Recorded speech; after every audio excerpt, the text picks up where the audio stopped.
When I first moved to France, I had this overwhelming feeling of relief. And a big part of that was the fact that I was no longer being barraged by news and politics.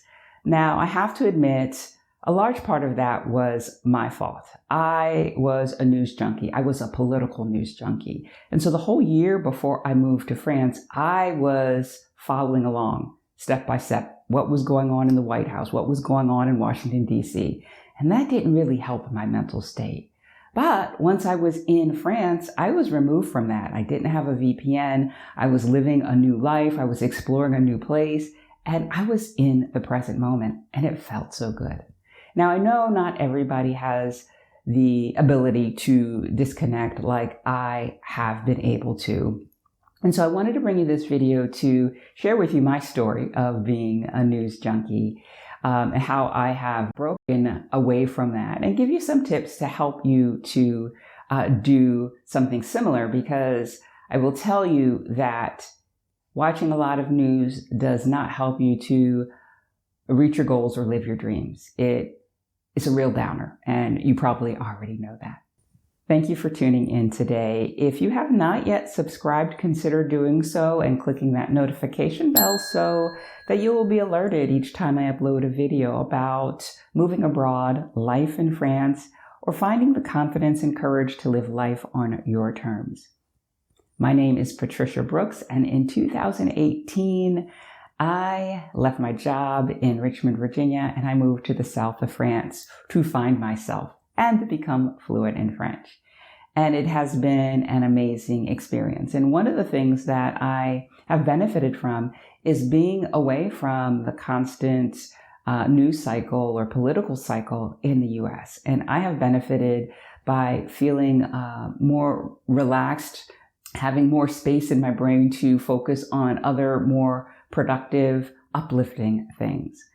And I wanted to tell you a little bit about my history with watching the news and how I have gotten to a different place in my life right now. So way back in 2004, I was self-employed. I was working in a direct sales organization and had risen to a level where I felt like I could leave corporate America and support myself with that. Well, that lasted a whole 4 months. And the first 2.5 or 3 months, I really gave it a good effort. But I was not getting the clients that I wanted. I was not getting the new recruits I needed. And my mental state was not very good. And I was able to work from home back then. And so as my business started to falter, I turned to watching TV and watching TV news all day. And that was not a good thing. But one day, the day after Christmas in 2004, was a horrific day because in the Indian Ocean, there was this huge tsunami that in one fell swoop washed over 200,000 people off of the face of the earth. It was horrible, and I couldn't look away. And each day I would tune in and the death toll would rise. One day it was only 20,000 people who were dead. The next day it was 30,000. The next day it was 50,000. And I tuned in. And now I'm already in a bit of a depressed state because my business is not going the way I want it to. And I am feeding my brain these images of death and destruction. And it was not a good thing. At the time, I didn't really recognize that. 2 months later, I found myself back in corporate America, back in the office. So I was not watching the amount of news that I had been. And I felt relieved. But I did not chalk up this relief to the fact that I was not watching things that were hurting my mental state. I just thought, oh yeah, of course I'm feeling better because I'm earning a paycheck. I am feeling more productive than I had in the last 4 months. So of course I feel better. But I think a big part of my mental state was around watching too much bad news. All right. So I didn't really learn anything from that because I wasn't aware of it. 2008, we had the economic downturn at the end of the year. I was working for a financial services company, and it was not only my habit, but the habit of my coworkers to tune into what was going on in the stock market every 30 minutes, every hour to see what was going on.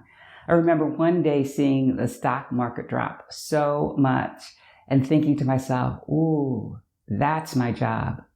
2 months later, I was laid off. Again, I didn't tie the news to my mental state, but it was there. Have you ever been so interested in a news story, or maybe the news in general, that you find yourself or have found yourself just watching mindlessly? Give this video a thumbs up if you've ever been there. So that is my history, right? Now I am in a different place where I can watch the news and I know when it's time for me to tune out. And sometimes I just choose not to tune in because it doesn't necessarily feel good to watch negativity anymore. I have changed as a person. One of the things that I work with the women in my program on to help them to make a move abroad confidently and sustainably is self-identity.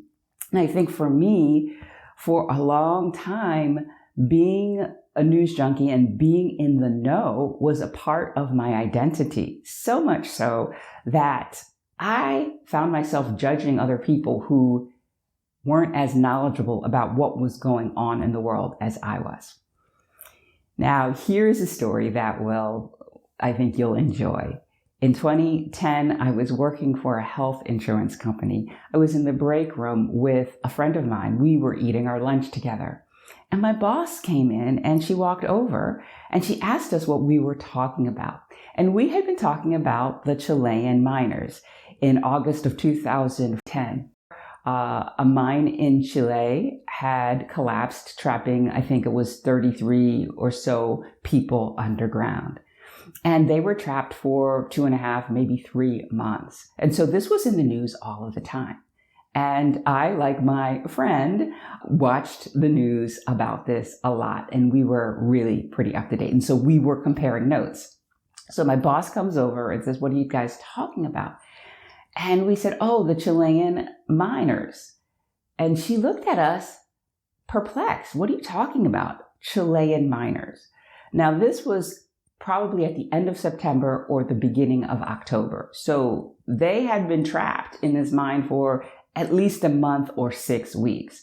And so I could not fathom that somebody was not aware that there were 33 miners trapped below the surface of the earth in Chile. I just couldn't believe it. And I found myself judging my boss that how could you be so unaware, so out of touch?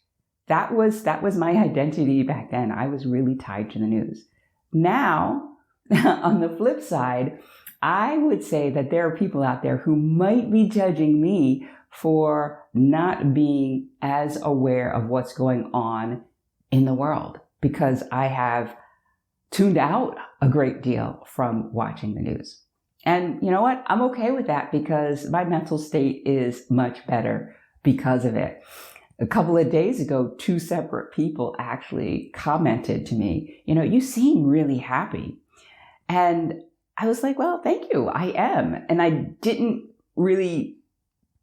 really recognize that. It's just my state right now. And I think that is in part, no small part, that I am not feeding myself with negative, bad news all of the time.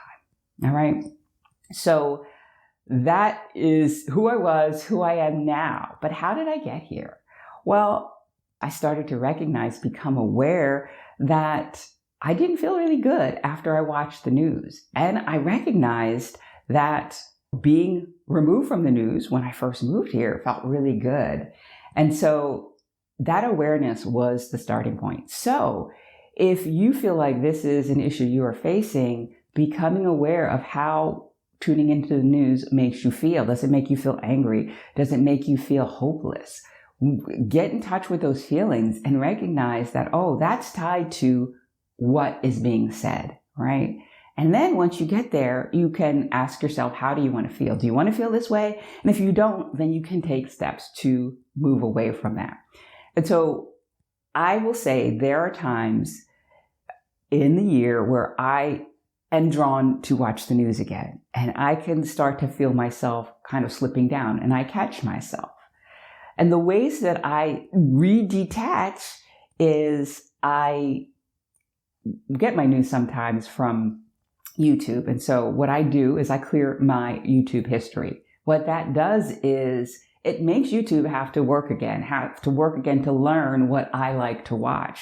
So it doesn't just serve up automatically, 10 or 15 news stories or news programs that I would be tempted to click on, right? So that is huge. So if you are struggling with this and you watch news on YouTube, clear your YouTube history. It's a game changer. Also, if you have apps on your phone that are news apps and you get notifications from them, turn the notifications off.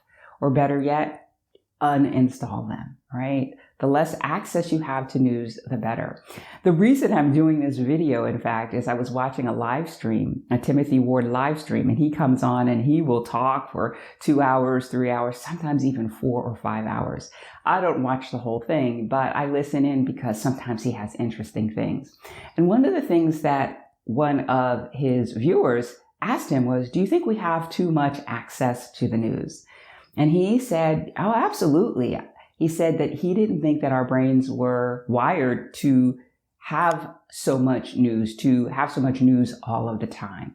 And he went on to say that he didn't even believe that most of what we get, most of the news that we get or that we take in is really necessary for our day-to-day lives or our happiness. And I think I tend to agree there. So anyway, I digress, but the less access that you give yourself to news and news that might just really even be superfluous, you may have this fear of missing out, but you don't necessarily really need to know to live your life and have a good life. So those are a couple of tips that you can use to detach. And I think that will help you get to a place where you are more aware of your emotions and you honor how you want to feel. I have a friend who actually said that she would watch the news, and then because she has some tools to help her feel better after watching the news, she would just use those. That was meditation, or that was deep breathing, or that was going for a walk, things that she had to do to get herself back to a place of not feeling angry or not feeling hopeless, right? And she realized one day that it was work to get her to the state that she was in before she tuned into the news. And so she has chosen to watch much less news because it really wasn't worth the effort to have to lift herself up from that depths of despair. So that's a call that only you can make, but these are some ideas that can help you. Now, if you have big dreams and one of your big dreams is to move abroad confidently and sustainably, and you think that you might need some help in creating new habits or becoming the kind of person who does so, I'd love to have a conversation. I'm going to put a link to my calendar in the description so you can find a time for us to talk about where you are, where you want to be, and if working with me might help you get there with more ease and flow. Now, if you found this video helpful or insightful, give it a thumbs up, share it with your friends, be sure to subscribe, and I will see you again next time. Bye for now.